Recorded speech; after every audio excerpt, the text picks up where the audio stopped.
প্ৰিয় বন্ধুসকল নমস্কাৰ।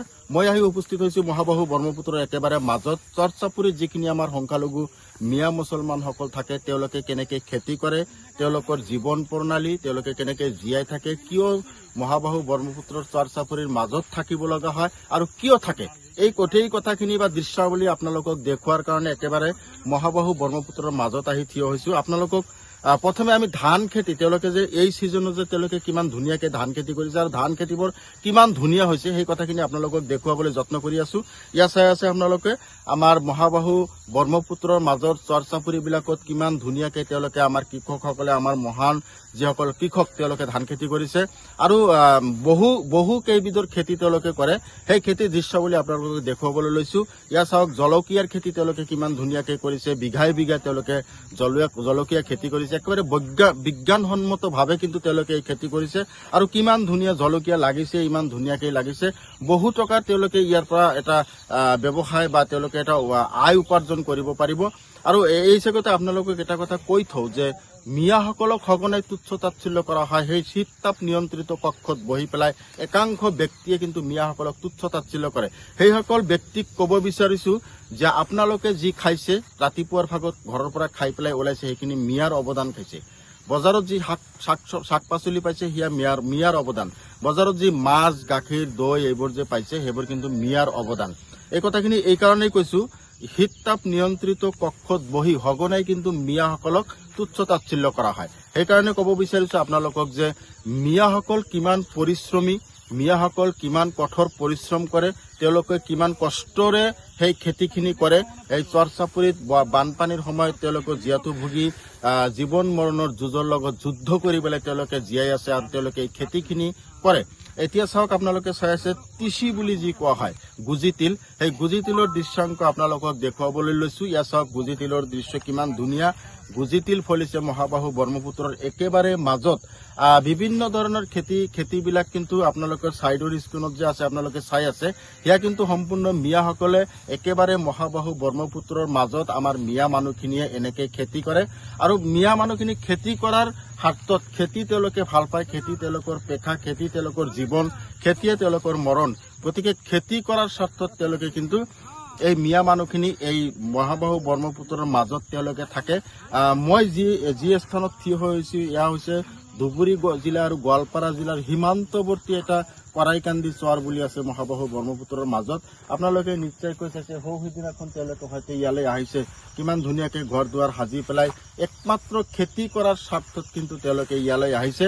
আৰু মোৰ চাৰিওফালে আপোনালোকে দৃশ্যাৱলী চাইছে যে কিমান ধুনীয়াকৈ ধান খেতি তেওঁলোকে কৰিছে। এইটো ছিজনত যিমানখিনি খেতি আছে আপোনালোকে চৰ্চাপুৰীত কেতিয়াবা যদি আহে, একচুৱেলিতে যিসকল বুদ্ধিজীৱীয়ে, যিসকল আমাৰ তথাকথিত যিসকল সঘনাই মিয়াসকলক তুচ্ছ তাচ্ছিল্য কৰে বা সমালোচনা কৰে বা গালি গালাজ পাৰে, তেওঁলোকে নিশ্চিতভাৱে আমাৰ চৰ্চাপুৰীবিলাকত আহিব লাগে আৰু অধ্যয়ন কৰিব লাগে যে মিয়াসকলৰ জীৱন প্ৰণালী কেনেকুৱা, তেওঁলোকে জীৱন ধাৰণ কেনেকৈ কৰে, তেওঁলোকে কি বস্তুৰ লগত সংপৃক্ত আৰু তেওঁলোক কি ধৰণৰ খেতি পথাৰত খেতিবিলাক ফলন বা পথাৰত খেতি কৰে, সেই দৃশ্যাৱলী তেওঁলোকে আচলতে এই গ্ৰাউণ্ড জিৰ' ৰিপৰ্টত আহি পেলাই তেওঁলোকে চাব লাগে আৰু অধ্যয়ন কৰিব লাগে। তেতিয়াহে তেওঁলোকে নিশ্চিতভাৱে গম পাব যে আচলতে মিয়াসকল অসমৰ বাবে কিমান ডাঙৰ সম্পদ। এইকাৰণে কৈছোঁ সম্পদ, কাৰণ গোটেই অসমৰ যি খেতিৰ শতাংশ, তাত মিয়াসকলৰ খেতিৰ শতাংশ কিন্তু উৰ্ধত আছে।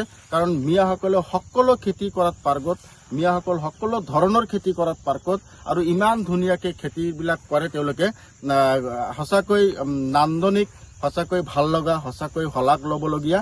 গতিকে আপোনালোকক এই ভিডিঅ'ৰ জৰিয়তে আমি ক'ব বিচাৰিম যে মিয়াসকলক যিসকলে তুচ্ছ তাচ্ছিল্য কৰে তেওঁলোকলৈ আমন্ত্ৰণ থাকিল, নিমন্ত্ৰণ থাকিল, তেওঁলোকক আহ্বান জনাইছোঁ যে আপোনালোকে চৰ অঞ্চলত আহক, চৰৰ মানুহখিনিৰ লগত বহক, চৰৰ মানুহখিনিৰ লগত বাৰ্তালাপ কৰক আৰু এই গোটেই পৰিৱেশটো আপোনালোকে অধ্যয়ন কৰক। তাৰ পিছত মিয়াসকলক, মোৰ সৈতে এগৰাকী মহান কৃষক আছে, তেওঁৰ লগত কথা পাতিম আৰু জানিম যে চৰ্চাপুৰীৰ মানুহখিনি কেনেকৈ জীৱন যাপন কৰে আৰু কেনেধৰণে খেতি কৰাত তেওঁলোকে পাৰ্গত। আসসালামু আলাইকুম ভাই। ওয়ালাইকুম কেমন আছেন? ভালো। কয় বিঘা আবাদ করছেন? 4 বিঘা। মরিচ? মরিচ আপনার 2 বিঘা। ধান? ধান 2 বিঘা। তো এই যে 1 বিঘা মরিচ চাল যে করছেন, তাও একটা অনুমান খরচের পরিমাণ মোটামুটি 10,000 গেছে। বিঘা? বিঘা 10,000। হ্যাঁ। তো আল্লাহ যদি খুব ভালো ভালো দেয় তে কি পরিমাণ একটা লাভের একটা অংশ অনুমান করে যদি করেন? ধরেন ধান ওয়ানের 13 মন করে বিঘা বিঘা, হয় 2 মন, 2 মন, 2 বিঘা আর কি, 2 বিঘা 13 26 মন, 26 মন। 26 মন। আর ধরেন এই যে মরিচ চাল দিছি হ্যাঁ। 2 বিঘা, 2 বিঘা 2 বিঘা। এখন ফার্স্টের তোলায় তো বেশি ওঠে না, হ্যাঁ। কম ওঠে আর কি। মানে তাও তাও সব মিলা একটা অনুমানিক যদি কি পরিমাণ একটা লাভ ঘরে আসবো লাভ ফার্স্টে হয় না, লাস্টে হয় আর কি। লাস্টে হয়, হ্যাঁ। তাও অনুমান অনুমান ধরেন 20,000 মতো হবো আর কি। বিঘা প্রতি 20,000 একটা লাভের অংশ থাকার সম্ভাবনা হ্যাঁ, থাকে, আল্লাহ যদি খুব ভালোভাবে দেয় আর কি। তো আপনার নামটা কিন্তু পুষ করা নেই, মাফিদুল। মফিদুল ইসলাম। হ্যাঁ। এইখানে এই কত বছর ধরে থাকা হয়? এটা 5 বছর। তার আগে? তার আগে তো এটা নদী আছিল, তার আগে কোন আসছিলেন? ওই ফেলে। অন্য চরে? হ্যাঁ। তা ওই চরেও ভাঙছিল? হ্যাঁ, ভাঙছিল। তার আগে কোন আসছিলেন? তারপরে আরেক চরে? হ্যাঁ, মানে একটা করে চর ভাঙ্গে আরেকটা করে চরে মাটি ওঠে, ওখানে যান। হ্যাঁ। ফেরা এই চর যদি ভাঙ্গে ধরেন অন্য জায়গায় মাটি উঠছে, ফির তো ওই জায়গায় যাবেন। হ্যাঁ, ওই জায়গায় যান। তো এই যে অল্টারনেটিভ ভাঙ্গা চূড়ার মাধ্যম দিয়ে যে জীবন যাপন করতেছেন, কষ্ট কষ্ট তো প্রচুর। পোলাপানের পড়াশোনা? পড়াশোনা নাই, হ্যাঁ। ধরেন স্কুল ঘর না এটাই, হ্যাঁ। স্কুল ঘর এটাই এই অঞ্চলে ঘুরবেন, স্কুল ঘর একটা পাবেন না, এই টিলে পাড়া যাওয়া লাগে। তার মানে আপনার বাচ্চা কাচ্চা যদি পড়াশোনা করার লাগে তাহলে এই চরচাপুরি ছাইরা অন্য কায়ম হ্যাঁ, অঞ্চলে হ্যাঁ। যাওয়া লাগবে। হ্যাঁ, টিলে পাড়া। প্রিয় দর্শক, মই এটা কথা লক্ষণীয় আমি কব লাগিব যে এখেতক পুচি সুধিছিলো যে ল'ৰা ছোৱালীৰ পঢ়া শুনাৰ কথাটো, তেখেত কৈছে একেবাৰে নাই, কাৰণ এই স্কুলত বিদ্যালয় নাই, কাৰণ নতুনকৈ চৰ উঠিছে আৰু সেই চৰত বেলেগ চৰৰ পৰা আহি ইয়াত বসতি আৰম্ভ কৰিছে, গতিকে এইখন বিদ্যালয় নথকাটো স্বাভাৱিক। এই ক্ষেত্ৰত যদি এটা কথা কোৱা হয়, এই ব্যক্তিজনৰ যেতিয়া অৰ্থনৈতিকভাৱে অলপ স্বাৱলম্বী হ'ব তেতিয়া কিন্তু এই অঞ্চলটো গুচি পেলাই এৰি পেলাই বেলেগ ঠাইত যাব না। এই অঞ্চল এৰি ঠাই পেলাই বেলেগ ঠাইত যেতিয়া যাব তেতিয়া তেওঁলোকক কোৱা হ'ব বাংলাদেশী, সন্দেহযুক্ত। তেওঁলোকৰ নামৰ আগত ডি লগাই দিয়া হ'ব, তেওঁলোকক বিভিন্ন ধৰণৰ হাৰাশাস্তি কৰা হ'ব, অত্যাচাৰ কৰা হ'ব। তো ৰিয়েলিটিটো যদি আপোনালোকে চায়, এই ব্যক্তিজনৰ মুখৰ পৰাই তেওঁলোকে কৈছে যে আমি কেইটামান চৰ ভাঙি ভাঙি যেতিয়া এই চৰটো উঠিছে, এই চৰত আহি তেওঁলোকে আকৌ চাপৰিটো, এই চাপৰিত আহি তেওঁলোকে আকৌ বসতি আৰম্ভ কৰিছে। এয়াই হৈছে আমাৰ অৰিজিনেল চৰ চাপৰিৰ মানুহখিনিৰ ৰিয়েলিটি, যে তেওঁলোকে কেনেকৈ জীৱন ধাৰণ কৰে, তেওঁলোকে কেনেকৈ জীৱনৰ লগত যুদ্ধ কৰি যায়। একাংশ ব্যক্তি গুৱাহাটীৰ এচি ৰুমত বহি পেলাই, বিল্ডিঙৰ এচি ৰুমত বহি পেলাই তেওঁলোকে দম্ভালি মাৰি থাকে যে মিয়াৰ লগত আমি যুদ্ধ কৰি আছো। মিয়া অলৰেডি হেজ বিন যুদ্ধ কৰি আছে, মিয়াই অলৰেডি যুদ্ধ কৰি আছে। গতিকে মিয়াৰ লগত আৰু আপোনালোকে কেনেকৈ যুদ্ধ কৰিব?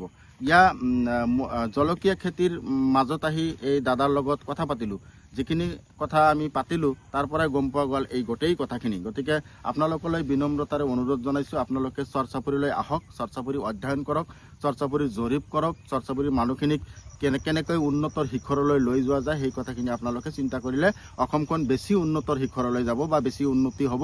অসমখন আমি ভাৰতবৰ্ষৰ 28খন ৰাজ্যৰ 28খন ৰাজ্যৰ ভিতৰত আমি 5 নম্বৰ বা 2 নম্বৰ 1 নম্বৰ স্থানলৈ যাব পাৰিম।